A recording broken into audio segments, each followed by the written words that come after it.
Hi, I'm Sandi Phoenix and Principal Facilitator at Phoenix Support for Educators.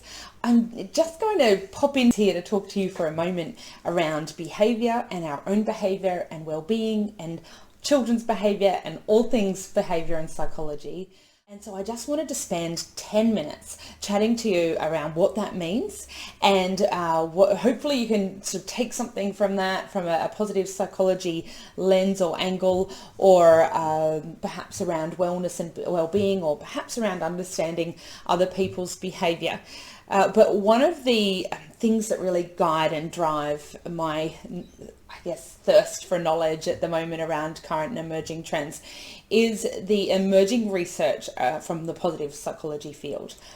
Those words, positive psychology, and all of the beautiful words webbed out on that page weren't words that were really introduced to me in my first year as a psychology student in 1998. But since then, a great deal has happened, and keeping up to date in the world of what's happening there is something that I spend a lot of my time doing at the same time as supporting and working with educators. So I just wanted to share with you some of the stuff from that research and thinking. This image on your screen is a beautiful little illustration of some concepts nutted out in Positive Psychology in a Nutshell by Iona Boniwell.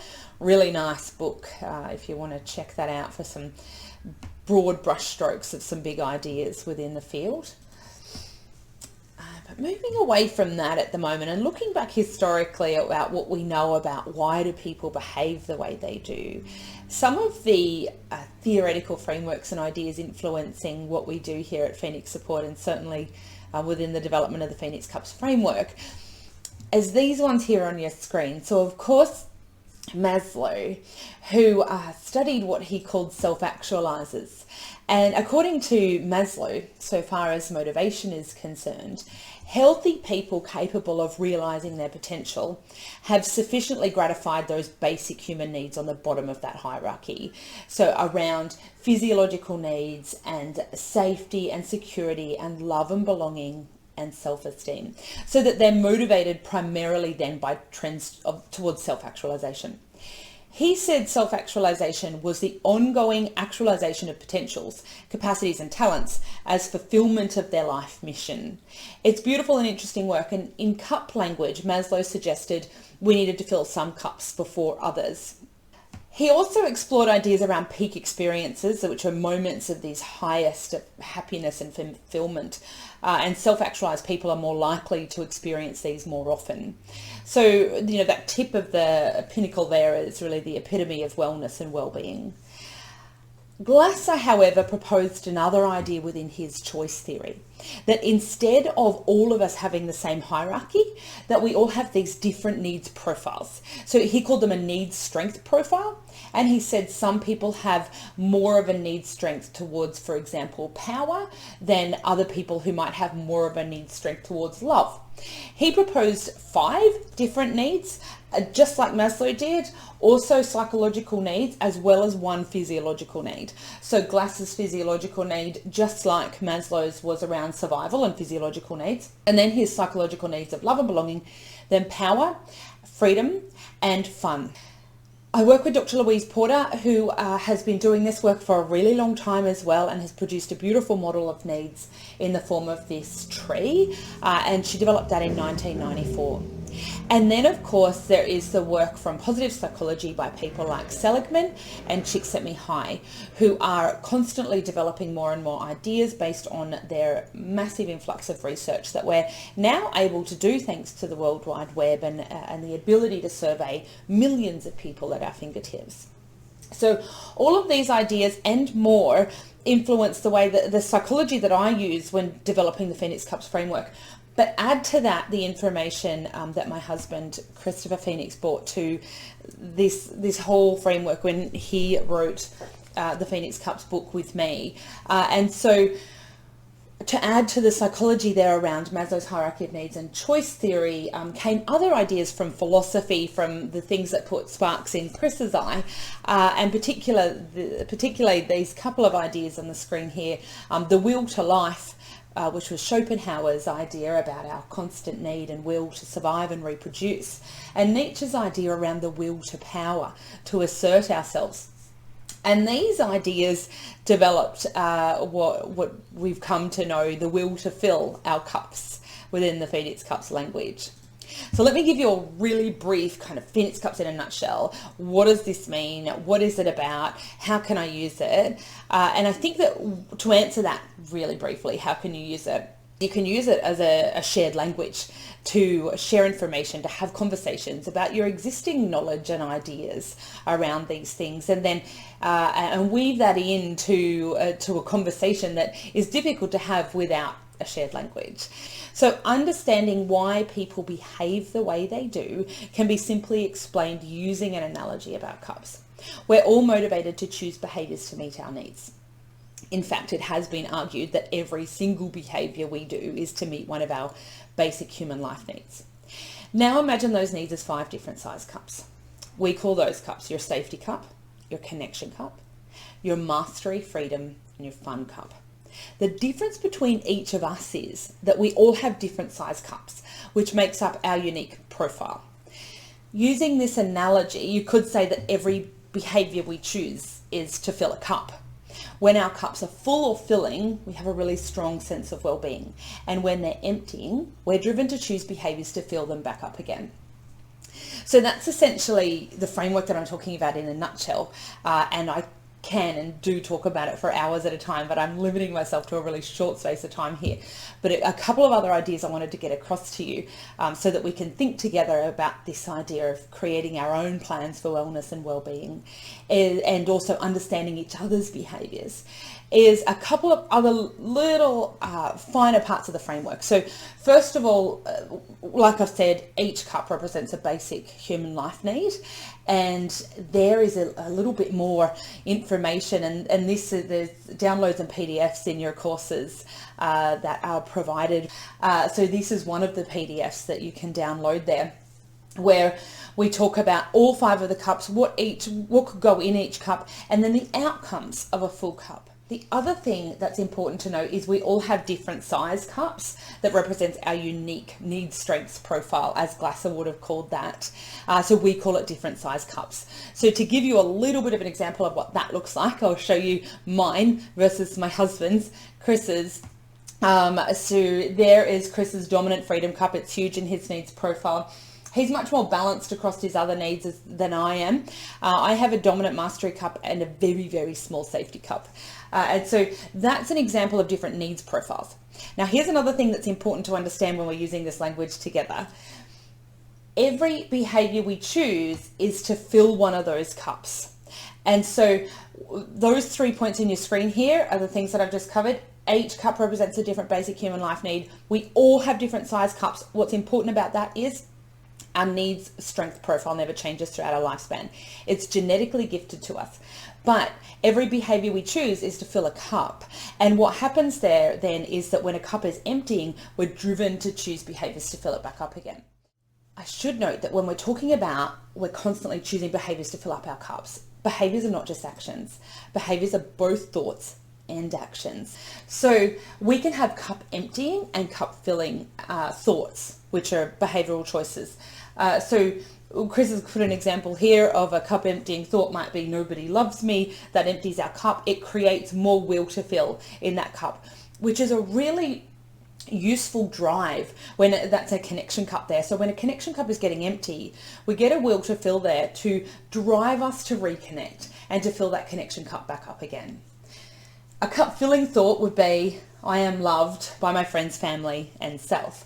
And so then we get more full, stronger sense of well-being and less will to fill. But we quite often, this epitome of having full cups is, and it's difficult to achieve, certainly, and particularly because of life happens and life is messy and it can be difficult, and we've got these constant drives to get our needs met. So even when we've got a good, strong sense of well-being, it's not necessarily because all of our cups are full, but it's because they're relatively full, or they're filling, or we know how to fill them, which we call your skill to fill.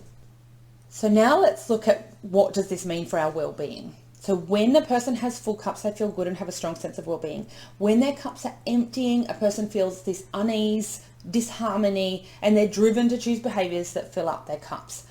This will to fill is really important, as much as that can feel empty because it's the empty part of the cup and it can create negative emotions. It's a drive to make sure we go about getting that need met. So it's a really important alarm system that we need to tune into and then plan for. So the 5 cups that we need to plan for when we're making a wellness or well-being plan for ourselves, or understanding how we need to support the well-being of other people within our organisation or within our team or within our families. The 5 cups I'll just have a look at really quickly with you now are mastery, and your top traits around that for a dominant mastery cup is achievement and competence and control and efficiency. We all need at least a little bit of this, but depending on the need strength, some people need more than others. Then we have fun, and the top traits of your dominant fun cups is play and learning and excitement and humour. And your fun cups are often, overflowing with joy when they're full. So people with really big fun cups, and when they're full, those people that play and humour and that excitement, it just comes along with them. So those are what we would say dominant fun cups. Again, not everybody has a dominant fun cup, and not everybody even has a dominant cup. Some people have all the same sized cups, all very quite balanced needs, and other people are less balanced in the way that their need strengths distribute. But we all need every single one of these. Dominant safety cups need security and predictability and stability and rest. And when our safety cup is emptying, these are the things that we need. Now, my safety cup is very small. But just like everybody's right now, it has a tendency to empty more than it has in the past, because we're experiencing threats to our safety that we haven't experienced before. None of us have a skill to fill our safety cup in a global pandemic, and that's okay. We're going to work this out together, and we're going to make mistakes along the way, and we're going to stumble across skills or behaviors that work better than others. But at this point, I think what's important for us is to be mindful that our colleagues or our friends' safety cups might be empty, and then this can create, particularly the emptier the cup, the bigger the alarm system for this person, and the faster and more desperate some of their behavioural choices will be while they're trying to figure out new skill to fill their cups in this quite unusual situation. The connection cup is another one, and when a person has a dominant connection cup, they need connection and affection and acceptance from other people and belonging more than all of their other needs. But all of us have a big driving need for connection. It's just some of it, particularly when it's emptying. Doesn't matter how big or small it is, we all need to have that need met. It's an important part of our survival, but some people need it more than others. And then freedom. Top traits of a dominant freedom cup is autonomy and adventure and choice, and creativity is also really important for a person who has an extra big freedom cup. But again, we all need it, just varying levels of that.